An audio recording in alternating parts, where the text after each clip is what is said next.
Hello, नमस्ते, कैसे हैं आप लोग? स्वागत है हमारे चैनल पर। तो क्वेश्चन नंबर फर्स्ट है, विशेषता किससे संबंधित है? ये जो है इसमें इस सीरीज में ज़्यादातर क्वेश्चन रिसर्च टॉपिक से रिलेटेड हैं। तो जो भी स्टूडेंट्स एग्जाम्स की तैयारी कर रहे हैं इस टॉपिक से को भी उसमें कंक्लूड ले होकर चले, ठीक है। तो क्वेश्चन नंबर फर्स्ट क्या है? विशेषता किससे संबंधित है? ए ऑप्शन है गुणात्मक चर, सी ऑप्शन है स्थिरांक, बी ऑप्शन है परिमाणात्मक चर, डी ऑप्शन है उपयुक्त में से कोई नहीं। तो इसका करेक्ट ऑप्शन क्या होगा? तो यह जो विशेषता है यह इन चारों ऑप्शन में से कौन सा राइट हो जाएगा, ठीक है। तो इन दोनों चरों में से आपको जो है चूज करना है कि विशेषता किससे संबंधित है, ये कौन सा चर है। तो क्वेश्चन नंबर फर्स्ट का ए ऑप्शन यहाँ पर करेक्ट हो जाएगा। तो ये जो विशेषता है यह जो कैसा चर है, कैसा चर माना जाता है? गुणात्मक चर। तो क्वेश्चन नंबर फर्स्ट का ए ऑप्शन यहाँ पर करेक्ट हो जाएगा। गाइज आप लोग सपोर्ट भी अवश्य करें। क्वेश्चन नंबर 2 है, प्रयोगात्मक परीक्षण हेतु आधार प्रदान करने के लिए क्रियाकलापों की प्रदत्त स्थिति के बारे में सुनिश्चित शब्दों में प्रस्तुत विचार क्या कहलाता है? 4 ऑप्शन है। ए ऑप्शन है आदर्श प्रकार, बी ऑप्शन है परिकल्पना, सी ऑप्शन है समाजशास्त्रीय कल्पना, डी ऑप्शन है आनुभविक शोध। तो इसका राइट ऑप्शन क्या होगा? तो जो प्रयोगात्मक परीक्षण के लिए जो आधार प्रदान करने के लिए क्रियाकलापों की प्रदत्त स्थिति के बारे में जो सुनिश्चित शब्दों में प्रस्तुत विचार होता है उसे क्या कहते हैं? तो उसे कहा जाता है परिकल्पना, ठीक है, हाइपोथेसिस। तो क्वेश्चन नंबर 2 का बी ऑप्शन हमारा यहाँ पर करेक्ट हो जाएगा। फिर हम आते हैं क्वेश्चन नंबर 3 पर। क्वेश्चन नंबर 3 हमारा क्या है? रैंक सहसंबंध के परिकलन हेतु सूत्र किसने प्रतिपादित किया है? ए ऑप्शन है स्पीयरमैन, बी ऑप्शन है पियर्सन, ये भी है, ठीक है, सी ऑप्शन है यूल, डी ऑप्शन है गैरेट। तो इसका राइट ऑप्शन क्या होगा? तो जो रैंक सहसंबंध है यह परिकलन यह सूत्र किसने दिया है? तो यह सूत्र प्रतिपादित किया है स्पीयरमैन द्वारा, ठीक है। तो क्वेश्चन नंबर 3 का ए ऑप्शन यहाँ पर करेक्ट हो जाएगा, ठीक है। रैंक सहसंबंध और एक सहसंबंध करके भी एक जो है जो है पूछा जाता है क्वेश्चन। तो यहाँ पर रैंक से संबंध पूछा गया है तो इसका सूत्र दिया है स्पीयर मैन ने। तो क्वेश्चन नंबर 3 का ए ऑप्शन हमारा यहाँ पर करेक्ट हो जाएगा। तो हमारे चैनल पे डेली एमसीक्यू प्रैक्टिस होती है रात्रि के 9 PM पे, ठीक है। तो जो भी स्टूडेंट अपने एग्ज़ाम्स की तैयारी कर रहे हैं वो हमसे जुड़कर तैयारी करें और आप लोग प्यार और सपोर्ट बनाए रखें और इसे शेयर अवश्य करें और लाइक कमेंट्स भी करें। आपके कमेंट्स हमारे लिए मोटिवेशन का कार्य करता है। तो ये क्वेश्चन नंबर 4 है, प्रास, ये परास है, ठीक है। परास अथवा विस्तार किसका माप है? ए ऑप्शन है केंद्रीय प्रवृत्ति, बी ऑप्शन है प्रसार, सी ऑप्शन है साहचर्य, डी ऑप्शन है सह संबंध। तो इसका करेक्ट ऑप्शन क्या होगा? तो ये परास अथवा विस्तार किसका माप माना जाता है? बी ऑप्शन प्रसार का, ठीक है। तो क्वेश्चन नंबर 4 का बी ऑप्शन हमारा यहाँ पर करेक्ट हो जाएगा। और ये सारे ही क्वेश्चन रिसर्च टॉपिक से मोस्ट इम्पॉर्टेंट क्वेश्चन है। ये तो मोस्ट इम्पॉर्टेंट है, ठीक है। सर्वाधिक बारंबार आने वाला अंक क्या कहलाता है? तो क्वेश्चन नंबर 5 है, आंकड़ों के किसी प्रदत्त समुच्चय में सर्वाधिक बारंबार आने वाला अंक क्या कहलाता है? 4 ऑप्शन है। ए ऑप्शन है बहुलक, बी ऑप्शन है माध्यिका, सी ऑप्शन है माध्य, डी ऑप्शन है औसत। तो इसका करेक्ट ऑप्शन क्या होगा? तो इसका करेक्ट ऑप्शन हो जाएगा बी ऑप्शन, ठीक है, माध्यिका। ये जब हम लोग बोर्ड वगैरह 10th 12th में पढ़ते थे या तो मैथ में ये स्टैटिक्स वाला जो एक सब्जेक्ट होता था अलजेब्रा करके, और स्टैटिक्स वगैरह में, कॉमर्स वगैरह में ये क्वेश्चंस बहुत ज़्यादा पूछते हैं। 5 आंकड़ों में किसी प्रदत्त समुच्चय में सर्वाधिक बारंबार आने वाला अंक कहलाता है बहुलक, ठीक है। ये इकोनॉमिक्स का भी क्वेश्चन है, फेवरेट क्वेश्चन, ये भी पूछा जाता है। तो क्वेश्चन नंबर 5 का ए ऑप्शन यहाँ पर करेक्ट हो जाएगा। फिर हम आते हैं क्वेश्चन नंबर 6 पर। क्वेश्चन नंबर 6 क्या है? स्ट्रीट कॉर्नर सोसाइटी नामक पुस्तक किसने लिखी है? 4 ऑप्शन है। ए ऑप्शन है एले कोजर, बी ऑप्शन है मैक्स वेबर, सी ऑप्शन है William F white, D option है मेलनोवस्की। तो इसका करेक्ट ऑप्शन क्या होगा? तो स्ट्रीट कॉर्नर सोसाइटी नामक बुक लिखा गया है विलियम एफ वाइट द्वारा। तो क्वेश्चन नंबर 6 का सी ऑप्शन हमारा यहाँ पर करेक्ट हो जाएगा। फिर हम आते हैं क्वेश्चन नंबर 7 पर। क्वेश्चन नंबर 7 क्या है? दुर्खिम जीववाद को समझता है। क्या समझता है, 4 ऑप्शन है और ये इसे जो है कोड में भरा गया है। ठीक है, आप लोग कोड देख लीजिए, आप लोग बहुत जल्दी ऑप्शन देते हैं, आंसर देने लगते हैं। तो क्वेश्चन नंबर 7 का जो है हम ऑप्शन देखते हैं। एक है आत्मा पूजा, दूसरा है यह विश्वास कि विश्व में घटनाएं प्रेतात्मा की गतिविधियां द्वारा घटित होती है, तीसरा है पशुओं की पूजा करने में विश्वास करना, डी ऑप्शन है प्राकृतिक वस्तुओं की पूजा में विश्वास। तो दुर्खिम जो है जीववाद को समझता है किस रूप में, आत्मा पूजा और यह विश्वास कि विश्व में घटनाएं प्रेतात्मा की गतिविधियों के द्वारा घटित होती हैं। तो क्वेश्चन नंबर 7 का फर्स्ट और सेकंड राइट हो जाएगा, और फर्स्ट और सेकंड किस में है, ए ऑप्शन में हमारा यहाँ पर मिल गया है। तो क्वेश्चन नंबर 7 का ए ऑप्शन हमारा यहाँ पर करेक्ट हो जाएगा। फिर हम आते हैं क्वेश्चन नंबर 8 पर। क्वेश्चन नंबर 8 क्या है, कुला किससे संबंधित था, यह है। ठीक है, ए ऑप्शन है ट्रोबियांडा द्वीपवासी, बी ऑप्शन है मेलानोव्स्की, सी ऑप्शन है अंडमान द्वीपवासी, डी ऑप्शन है फ्रेजर। तो इसका करेक्ट ऑप्शन क्या होगा, आप लोग ऑप्शन देख लें। ठीक है, 4 ऑप्शन दिया गया है, तो इसका राइट ऑप्शन क्या होगा, तो जो ये कुला है यह किससे संबंधित है, ट्रोबियांडा द्वीपवासी और मेलानोव्स्की द्वारा। ठीक है, मेलानोव्स्की ये तो ये कुला जो है ट्रोबियांडा द्वीपवासी का मेलानोव्स्की ने रिसर्च किया था, अध्ययन किया था, और वहाँ पे एक कुला जैसा एक रिचुअल कर्मकांड माना जाता है वो पाई जाती है। ठीक है, ये क्वेश्चन फेवरेट क्वेश्चन है एनटीए नेट का और एग्जाम में पूछा जाता है। तो क्वेश्चन नंबर 8 का ए और बी यहाँ पे करेक्ट, ए और बी किस में है, किस ऑप्शन में, सी ऑप्शन में। ठीक है, सी ऑप्शन यहाँ पर करेक्ट हो जाएगा। फिर हम आते हैं क्वेश्चन नंबर 9 पर। क्वेश्चन नंबर 9 क्या है, सहसंबंध गुणांक निम्नलिखित में से किन के बीच संबंध की सीमा को इंगित करता है। 4 ऑप्शन है, ए ऑप्शन है गुणात्मक चर, बी ऑप्शन है परिमाणात्मक चर, सी ऑप्शन है गुणात्मक चर तथा दूसरा परिमाणात्मक चर, डी ऑप्शन है उपयुक्त सभी। तो इसका करेक्ट ऑप्शन क्या होगा, तो जो सहसंबंध गुणांक है यह किनके बीच संबंध की सीमा को इंगित करता है, 2 परिमाणात्मक चर के बीच। ठीक है, तो क्वेश्चन नंबर 9 का बी ऑप्शन यहाँ पर करेक्ट हो जाएगा। फिर हम आते हैं क्वेश्चन नंबर 10 पर। क्वेश्चन नंबर 10 क्या है, आंकड़ा संकलन के बाद निम्नलिखित सोपानों का सही अनुक्रम क्या है। 4 ऑप्शन है, इसमें जो है आपको सही बताना है, ये मोस्ट इंपॉर्टेंट क्वेश्चन है, ये पूछा जाता है एग्जाम में। ये ऑप्शन है भरे गए प्रपत्रों का संपादन, कोडिंग, प्रतिवेदन लिखना, सारणीकरण, कोडिंग। बी ऑप्शन है प्रतिवेदन लिखना, भरे गए प्रपत्रों का संपादन, सारणीकरण। सी ऑप्शन है प्रतिवेदन लिखना, भरे गए प्रपत्रों का संपादन, सारणीकरण, कोडिंग। और डी ऑप्शन है भरे गए प्रपत्रों का संपादन, कोडिंग और सारणीकरण। तो इसका करेक्ट ऑप्शन क्या होगा, तो क्वेश्चन नंबर 10 का राइट ऑप्शन हो जाएगा डी ऑप्शन। ठीक है, भरे गए पत्रों का संपादन, कोडिंग और सारणीकरण। तो क्वेश्चन नंबर 10 का राइट ऑप्शन क्या होगा, डी ऑप्शन हमारा यहाँ पर करेक्ट हो जाएगा। फिर हम आते हैं क्वेश्चन नंबर 11 पर। क्वेश्चन नंबर 11 क्या है, प्रकारवादी की धुरीय कार्य पद्धति है।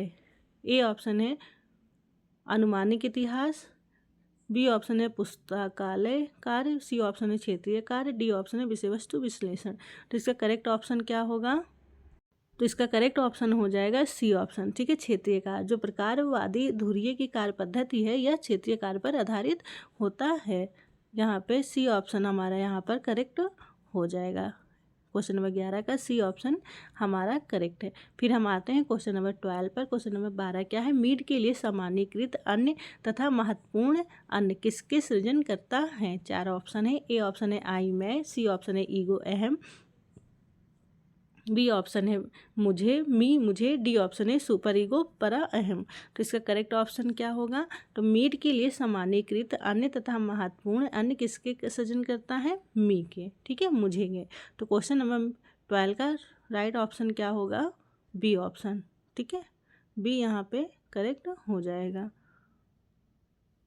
और ये परा अहम, मैं अहम, ये सब फ्राइड का सिद्धांत है। तो और ये पूछा है मीड का। ठीक है, तो मीड का सामान्यीकृत अन्य और महत्वपूर्ण अन्य मी सृजन करता गया है, मी का, मुझे का। तो क्वेश्चन नंबर 12 का बी राइट है। फिर हम आते हैं क्वेश्चन नंबर 13 पर। क्वेश्चन नंबर 13 क्या है, एक प्रदत्त सामाजिक स्थिति से मेल खाती भूमिकाओं का संग्रहण क्या कहलाता है। Most important question. ठीक है, ए ऑप्शन है बहुविध भूमिकाएं, बी ऑप्शन है भूमिकाओं का संघर्ष, सी ऑप्शन है भूमिका पुंज, डी ऑप्शन है भूमिकाओं का जोड़। तो ये क्वेश्चन पूछ रहा है कि एक प्रदत्त जो सामाजिक स्थिति है उससे मेल खाती हुई भूमिकाओं का संग्रहण क्या कहलाता है? तो यह कहलाता है भूमिकाओं का संग्रहण भूमिका पुंज। तो क्वेश्चन नंबर 13 का सी ऑप्शन यहाँ पर करेक्ट हो जाएगा। जैसे कोई व्यक्ति एक पिता है, फिर जो है एक टीचर है, और फिर कहीं पर जो है किसी क्लब के अध्यक्ष है, और कहीं पर सदस्य है, अलग अलग भूमिकाएं, और इनका जो संग्रह है वह क्या कहलाती है? भूमिका पुंज। तो क्वेश्चन नंबर 13 का सी ऑप्शन यहाँ पर करेक्ट हो जाएगा। फिर हम आते हैं क्वेश्चन नंबर 14 पर, मोस्ट इंपॉर्टेंट क्वेश्चन नगरीकरण कॉन्सेप्ट से, टॉपिक से, ठीक है। क्वेश्चन नंबर 14 है अर्बनाइजेशन एंड फैमिली चेंज नामक पुस्तक किसने लिखी है? ए ऑप्शन है इरावती कर्वे, बी ऑप्शन है MS गोरे, सी ऑप्शन है लीला दुबे, डी ऑप्शन है IP देसाई। तो इसका करेक्ट ऑप्शन क्या होगा? तो अर्बनाइजेशन एंड फैमिली चेंज नामक बुक लिखा है MS गोरे ने। तो क्वेश्चन नंबर 14 का बी ऑप्शन हमारा यहाँ पर करेक्ट हो जाएगा। फिर हम आते हैं क्वेश्चन नंबर 15 पर, मोस्ट इंपॉर्टेंट क्वेश्चन और रिपीटेटिव क्वेश्चन। महुआ में संयुक्त परिवार की संरचनात्मक एवं प्रकार्यात्मक एकता का अध्ययन किसने किया है? 4 ऑप्शन है। ए ऑप्शन है KM कपाड़िया, बी ऑप्शन नीरा देसाई, सी ऑप्शन है IP देसाई, डी ऑप्शन है AM शाह। तो इसका करेक्ट ऑप्शन क्या होगा? तो महुआ में संयुक्त परिवार की संरचनात्मक प्रकार्यात्मक एकता का अध्ययन किया है IP देसाई ने, ठीक है। तो क्वेश्चन नंबर 15 का सी ऑप्शन हमारा यहाँ पर करेक्ट हो जाएगा। फिर हम आते हैं क्वेश्चन नंबर 16 पर, संदर्भ समूह शब्द सर्वप्रथम किसने प्रयोग किया था? मोस्ट इंपॉर्टेंट क्वेश्चन कि संदर्भ जो समूह है इसका जो है सर्वप्रथम सबसे पहले किसने प्रयोग किया था? ए ऑप्शन है हायमन, बी ऑप्शन है मर्टन, सी ऑप्शन है श्रीनिवास, डी ऑप्शन है कूले। तो इसका करेक्ट ऑप्शन क्या होगा? तो संदर्भ समूह का जो है सर्वप्रथम प्रयोग किया था हायमन ने, ठीक है। तो क्वेश्चन नंबर 16 का ए ऑप्शन यहाँ पर करेक्ट हो जाएगा। मोस्ट इंपॉर्टेंट क्वेश्चन, ठीक है। बच्चे यहाँ पे मर्टन करके गलत कर सकते हैं, लेकिन इसे याद करिएगा, ठीक है, अच्छे से। और सर्वप्रथम से हायमन करेक्ट यहाँ पर हो जाएगा। फिर हम आते हैं क्वेश्चन नंबर 17, ये मोस्ट इंपॉर्टेंट क्वेश्चन है, ठीक है। क्वेश्चन नंबर 17 है उपहास है, क्या है उपहास? ए ऑप्शन है सामाजिक स्वीकृति, बी ऑप्शन है सामाजिक मानदंड, सी ऑप्शन है लोकाचार, डी ऑप्शन है लोक रीति। तो इसका करेक्ट ऑप्शन क्या होगा? तो जो उपहास है यह क्या होता है? यह होता है एक सामाजिक स्वीकृति। तो क्वेश्चन नंबर 17 का ए ऑप्शन हमारा यहाँ पर करेक्ट हो जाएगा। फिर हम आते हैं क्वेश्चन नंबर 18 पर, मैक्स मुलर निम्नलिखित में से किस धर्म का प्रारंभिक रूप मानते हैं? ए ऑप्शन है प्रगतिवाद, बी ऑप्शन है एकेश्वरवाद, सी ऑप्शन है जीववाद, डी ऑप्शन है जड़ पूजा। तो इसका करेक्ट ऑप्शन क्या होगा? तो मैक्स मुलर निम्नलिखित में से किस धर्म का प्रारंभिक रूप मानते हैं? ये प्रकृतवाद के, ठीक है। तो क्वेश्चन नंबर 18 का ए ऑप्शन हमारा यहाँ पर करेक्ट हो जाएगा, ठीक है। मैक्स मुलर प्रकृतवाद से संबंधित हैं, ठीक है। ये प्रकृतवाद को धर्म का प्रारंभिक रूप मानते हैं। क्वेश्चन नंबर 18 का ए ऑप्शन यहाँ पर करेक्ट हो जाएगा। फिर हम आते हैं क्वेश्चन नंबर 19 पर। क्वेश्चन नंबर 19 क्या है? जब 2 लोग एक दूसरे के साथ अंतर क्रिया करते हैं तो वे बनाते हैं, क्या बनाते हैं? ए ऑप्शन है एक समाज, बी ऑप्शन है एक संस्था, सी ऑप्शन है एक संघ, डी ऑप्शन है एक युग्मीय समूह। तो इसका करेक्ट ऑप्शन क्या होगा? तो जब 2 लोग एक दूसरे के साथ अंतर क्रिया बनाते हैं तो वह क्या है? एक युग्मी समूह कहलाता है, ठीक है। तो क्वेश्चन नंबर 19 का डी ऑप्शन हमारा यहाँ पर करेक्ट हो जाएगा। फिर हम आते हैं क्वेश्चन नंबर 20 पर। क्वेश्चन नंबर 20 क्या है? समाजशास्त्र ऐसी विशेषता का वर्णन करता है जो डॉट रखा है कि को रखती है को अग्रभाग। तो इसका राइट ऑप्शन क्या होगा? जो समाजशास्त्र ऐसी विशेषताओं का वर्णन करता है जो रखती है। ए ऑप्शन है व्यक्ति, बी ऑप्शन है अनूठी सामाजिक घटनाएं, सी ऑप्शन सामाजिक अंतरक्रिया, डी ऑप्शन है संस्कृति। ये थोड़ा सा क्वेश्चन इधर उधर हो गया है, ठीक है। तो इसका राइट ऑप्शन हो जाएगा सी ऑप्शन, ठीक है, सामाजिक अंतरक्रिया। ये जो डॉट है fill in the blanks type में, तो यहाँ पे क्या फिल होगा? सामाजिक अंतरक्रिया, ठीक है। तो क्वेश्चन नंबर 20 का सी ऑप्शन हमारा यहाँ पर करेक्ट हो जाएगा। फिर हम आते हैं क्वेश्चन नंबर 21 पे, ग्रामीण समुदाय का तत्व निम्नलिखित में से कौन सा सही नहीं है? ए ऑप्शन है हम की भावना, बी ऑप्शन है सांस्कृतिक विविधता, सी ऑप्शन है क्षेत्र, डी ऑप्शन है आत्मनिर्भरता। तो ये रिवीजन क्लास है, ठीक है, और रिवीजन क्लास में जो है सिर्फ ऑप्शन को ही करेक्ट जो है कर दिया जा रहा है, ठीक है, जल्दी जल्दी में। तो इसको फिर हम अलग से व्याख्यात करेंगे एक दूसरे सीरीज में। तो क्वेश्चन नंबर 21 है, ग्रामीण समुदाय का तत्व निम्नलिखित में से कौन सा सही नहीं है? ए ऑप्शन है हम की भावना, बी ऑप्शन है सांस्कृतिक विविधता, सी ऑप्शन है क्षेत्र, डी ऑप्शन है आत्मनिर्भरता। तो इसका करेक्ट ऑप्शन क्या होगा? तो जो ग्रामीण क्षेत्र है, समुदाय है, इसमें निम्नलिखित में से कौन सा नहीं है तत्व? ठीक है, तो हम की भावना, क्षेत्रता और आत्मनिर्भरता तो ग्रामीण समुदाय में पाया जाता है, लेकिन जो ये सांस्कृतिक विविधता है यह ग्रामीण समुदाय में नहीं पाया जाता। ठीक है, तो यह ग्रामीण समुदाय का तत्व तो नहीं है। तो क्वेश्चन नंबर 21 का बी ऑप्शन हमारा यहाँ पर करेक्ट हो जाएगा। फिर हम आते हैं, मोस्ट इंपॉर्टेंट बुक है ये। क्वेश्चन नंबर 22 है, इकोनॉमी एंड सोसाइटी नामक पुस्तक के लेखक निम्नलिखित में से कौन है? 4 ऑप्शन है। ए ऑप्शन है मैक्स वेबर, बी ऑप्शन है एंथनी गिडेंस, सी ऑप्शन है इमानुएल दुर्खाइम, डी ऑप्शन है एम कॉम्ट। तो इसका राइट ऑप्शन क्या होगा? तो इकोनॉमी एंड सोसाइटी नामक बुक लिखा गया है मैक्स वेबर द्वारा। तो क्वेश्चन नंबर 22 का ए ऑप्शन हमारा यहाँ पर करेक्ट हो जाएगा। फिर हम आते हैं क्वेश्चन नंबर 23 पर। क्वेश्चन नंबर 23 क्या है? प्राथमिक समूह की विशेषता निम्नलिखित में से कौन सा नहीं है? तो ये प्राथमिक समूह की विशेषता इनमें से कौन सा नहीं? चारों ऑप्शन में से आपको एक चूज करना है।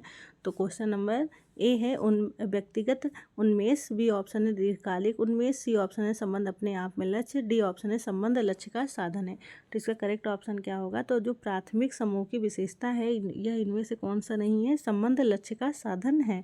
तो क्वेश्चन नंबर 23 का डी ऑप्शन हमारा यहाँ पर करेक्ट हो जाएगा। ठीक है, फिर हम मिलते हैं नेक्स्ट वीडियो में। तो तब तक आप अपना प्यार और सपोर्ट बनाए रखें, शेयर करें और कमेंट्स भी अवश्य करें, और टेलीग्राम लिंक से भी हमारे जुड़ें। डिस्क्रिप्शन बॉक्स में टेलीग्राम लिंक दिया गया है। और thank you for watching. Thanks guys, thank you.